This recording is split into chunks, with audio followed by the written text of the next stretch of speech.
Say hello while I plug you in. Yeah. Okay, I've been asked to say hello while I'm plugged in. So, hello, good morning. I'm very aware that I am the only thing between you and coffee. So the one thing I do promise is that I will finish on time. So now you can all relax. It's really interesting. So I'm Bev Botting. I'm Head of Research and Statistics for the Church of England. Who knew there was such a thing? A quick show of hands, who has heard of the fact that we exist? Yeah, most of you. The trouble is that then what I do in a very optimistic way, because I am a half-full person, is to say, so do you know what we do?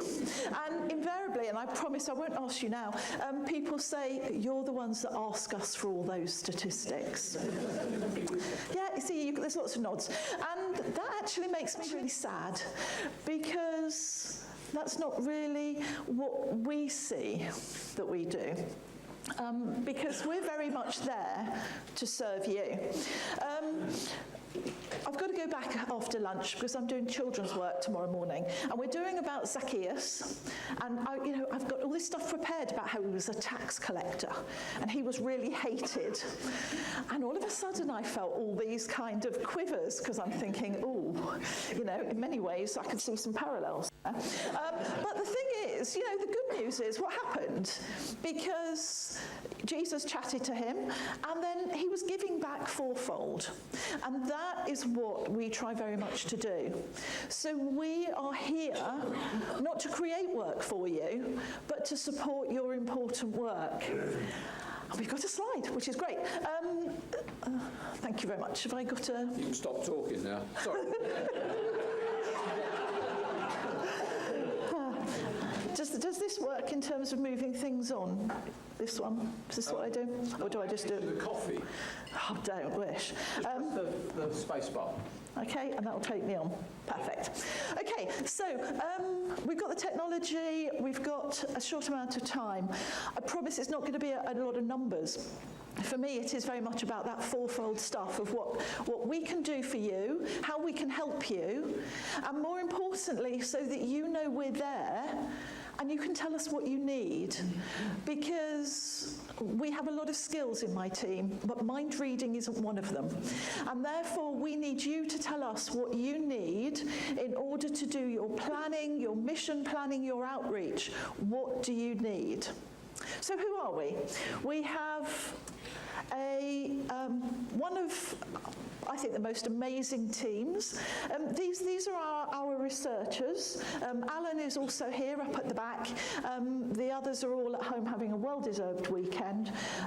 And these are people that if you've ever been in touch with the team, you may have come across. C1 and C2 are our Charlottes, Charlotte 1 and Charlotte 2. Charlotte 1 was there first. She insisted she was the C1. But we are the people that try to provide for you the information that you need. We work with others in Church House. We have volunteers. We've got somebody who comes in from the diocese one day a week. We've got a mapping team. It's 1.6 people, but they're the people that do all the important mapping. So when you do your parish boundaries and stuff, that's a legal entity. We have to make sure that they're properly drawn up and stamped in wax and stored for posterity. Louise will be forever personified as pregnant. She's on maternity leave at the moment.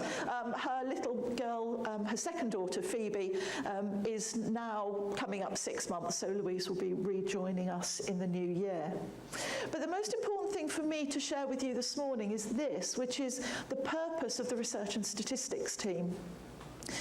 So first of all, we're here to support. We're here to support you. We're to support the mission of the church by working to ensure that high quality data, long discussion about what that means, are collected and appropriately used in decision making at local, region and national level. And I deliberately wrote it that way round, because for me, it's first local. You're the people that know your context. I don't. I do sit in an office, a beautiful office, overlooking Westminster Abbey. I do not know what it's like in all of your deaneries. I can provide information at a parish level that tells you that at the 2011 census you had 1,000 people. I can tell you that at the 2011 census, 600 people ticked a box saying Christian at a point when none was the first option and a socially acceptable option. I can tell you that 100 people came to your church at Christmas, which is when we tend to get the highest attendances. We do really well at Christmas, actually. But I don't know where those other 500 people are in your parish. You may know that you have a Roman Catholic church, a Methodist church, a URC, and between you, those 600 people are within community. Or you may, as is more often the case, be the only church in that community.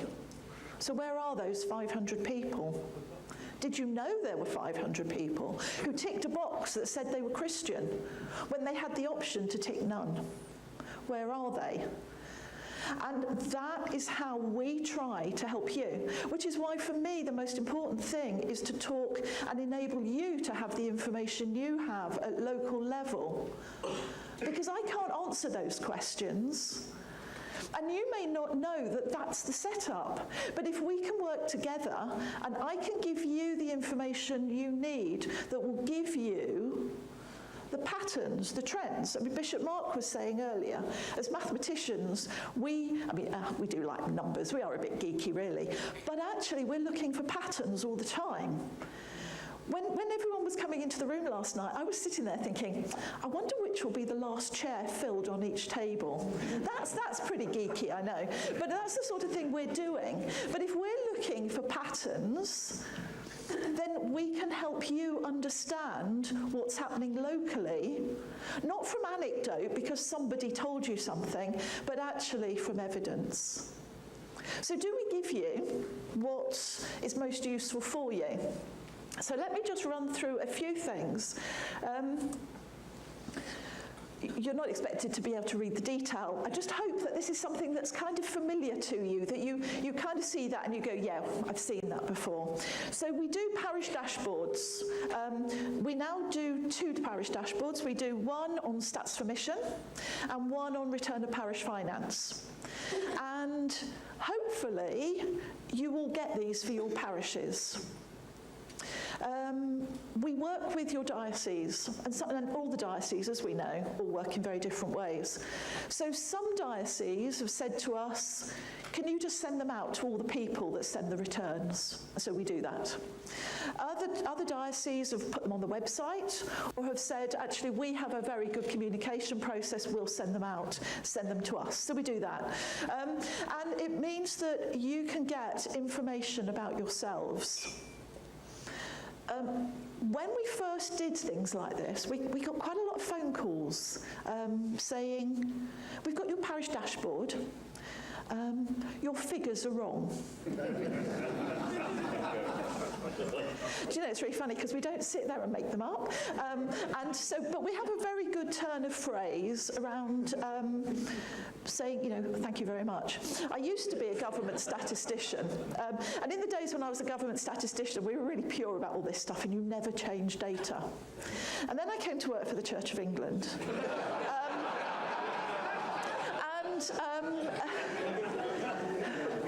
Do continue to trust our data. And then I became a pragmatist. And what I worked out was that people do not take ownership of their data unless they recognise them.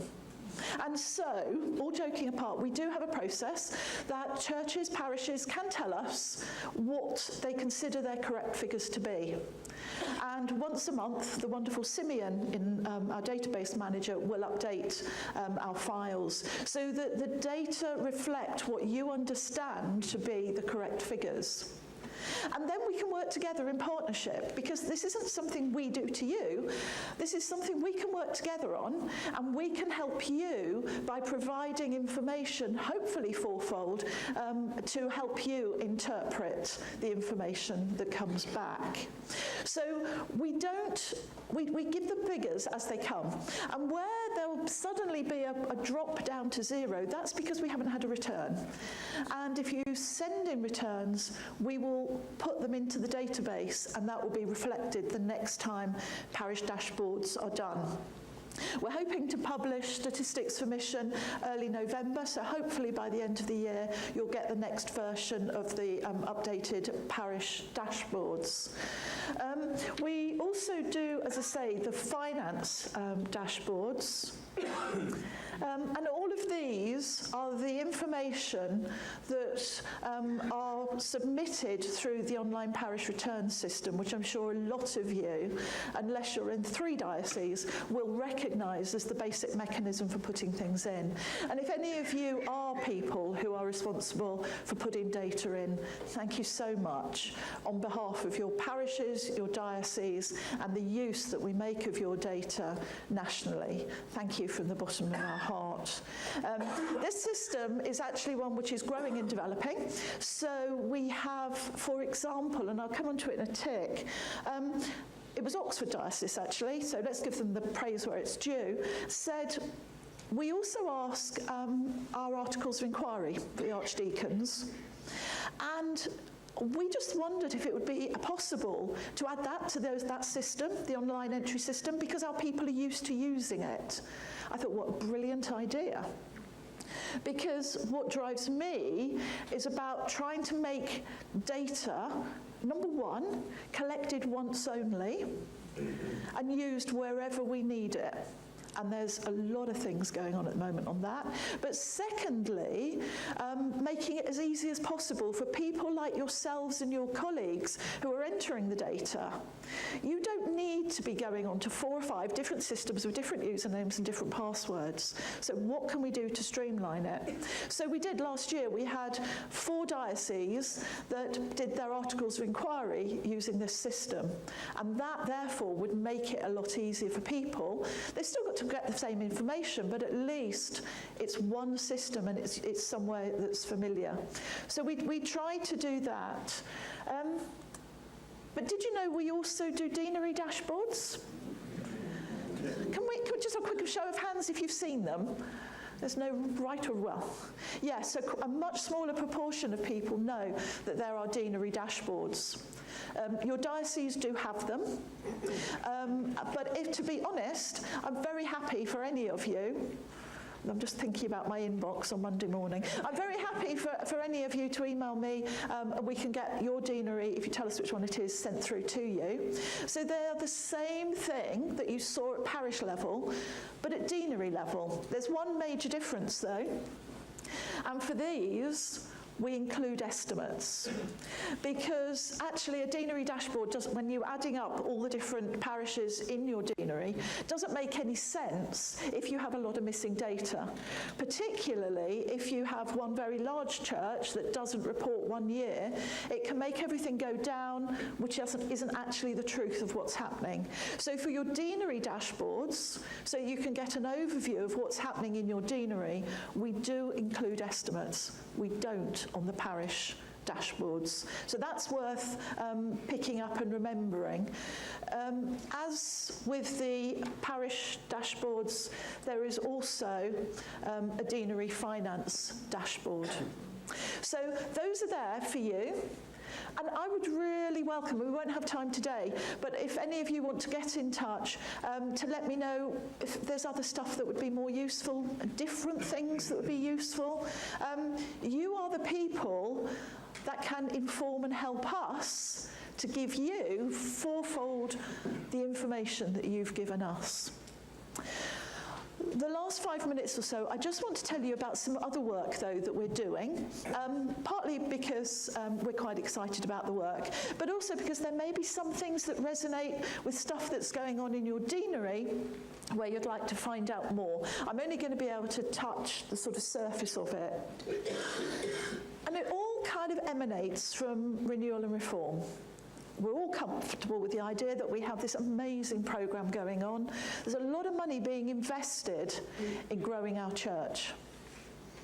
So when everything kicked off, I went round to the chairs of all the different committees that were planning amazing work.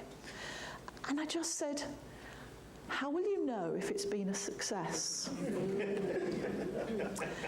And most of the time they'll kind of look at me and sometimes it's a pat on the head and sometimes it's kind of look at you as if, you know, what do you mean? And I said, well, you know, in 5 years' time or 3 years' time or 10 years' time, how will you know if it's been a success? Because we need to know that now so that we can work out what those things are now.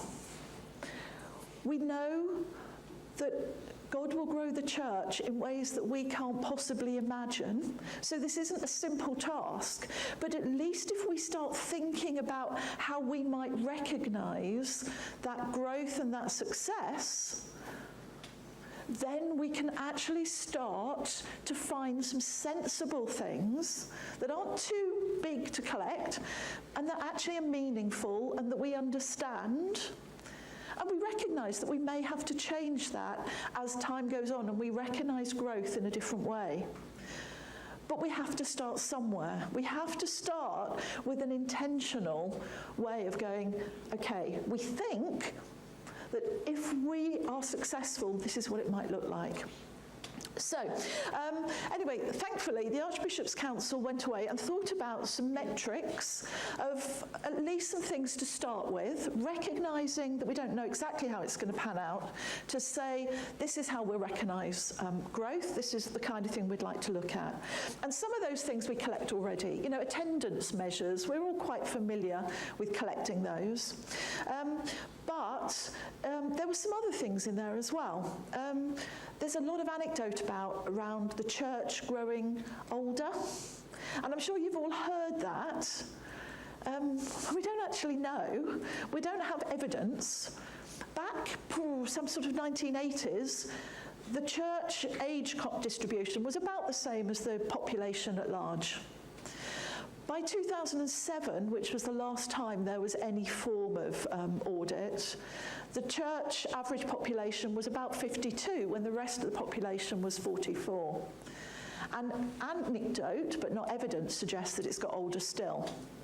Now that's going to have a really interesting consequence in terms of mortality rates of older people, meaning that our churches are just naturally going to be losing a lot more people than the population at large, in a sense, proportionately, because of the different age distribution. So actually, if we are growing our church and bringing in younger people, we're going to need an awful lot more of them to compensate for the people that we're losing. Because churches are growing a bit at the moment, and we've got churches growing, roughly about a quarter of churches are growing, about a quarter are declining, and the rest are wobbling quite a bit. That's a statistical term, wobbling. And we use that quite a bit. So we've got some projects going on to help us understand a bit of what's going on. Now, I'm not going to go into any of these in detail. I'm just going to give you a kind of overview of what those some of those projects are. So, as I mentioned, the articles of inquiry. One of the projects we've got working at the moment is an online service register. So I'm sure you all know that under canon law, you must keep a service register in a book. And legal opinion was that the book is made of paper. So I kind of had this idea that it would, Canon F12, actually, and we, so I thought, well, it'd be quite good if we could have a digital service register as an option. Because do you know what, if you keep your service register digitally, instead of on a book, at the end of the year, when the stats return is due, 80% of it pings straight from the online service register. And anyway, that's going through. It had its first reading at General Synod in York in July, and it's now at revision stage. And there's some stuff about where we archive, because at the moment your service registers, it's said in regulations how they're archived, so we need to do that. We're hoping that will become canon law enacted from January 2020, but that's quite a fun one. We have also a load of technology projects going on where we collect things once. I'm thinking about you and people like you. We collect things once, and we have therefore use it wherever we can, and we're trying to join up everything. I'm like the sort of the person going around sniffing for truffles. I'm just sniffing for where anybody says we must set up a new system to collect that, and I'm kind of going, no, please have a word with me. Let's see if we can join it in with something that's already happening with there. And then as the renewal and reform agenda items, we have got 3 items. I'll do them from the bottom. Lay ministry. Lay ministry, huge amount. I mean, the report Setting God's People Free, huge amount of work we know goes on in our parishes and deaneries with our lay people, and yet we don't know anything about them. And we need to celebrate the lay ministry. So we've got a piece saying, what do we know already? We've got a piece on fresh expressions, because again, lots of stuff around snapshots. Here's a fresh expression, but we don't know anything about their longevity. So there's a piece of work on that. And the other one is what we're calling the Big Church Survey, which is a means for you to find out about your people. And we have just done a very small pre-pilot, working together with the Evangelical Alliance and Hope, with 9 churches, 3 of whom were Anglican. And we have a tool. And if you are in your deanery at all interested in finding out about your people and your churches by age, gender and ethnicity, we have a tool to do it. So I'm going to skip over the next few slides and just go to the last slide, which, I mean, that just explains all of that. And these are the other animals. There's lots of other stuff that you may know that we do. We publish 4 annual reports, Stats for Mission, Parish Finance, Ministry, Cathedrals. We also do quite a lot of mapping. If you go onto our webpage and click on the map, you will actually go through to an interactive mapping routine, and you can drill down, right down to your parish. There's a little blob that will tell you where your church is. If you click on the church, it will tell you some more information about your church. And it's funny, you know, I know people don't like numbers. Usually they're quite interested in a graph, but give them a map and they engage. And just to see where you are and how it all works out, there's census, there's deprivation stuff on there. So please have a play. I've put on there, we've got our webpage, we've got our statistics unit email address. I mean, you're obviously welcome to email me. I may not be there all the time, but somebody will pick that one up. And obviously you can follow us on Twitter. So please, not now, but over lunch, over coffee, whenever, when you go home and you reflect on it, if there's anything we can do to help you plan the mission and outreach in your deaneries, in your parishes, in your archdeaconries, in your diocese, please let us know. That's why we're there. Thank you for your time.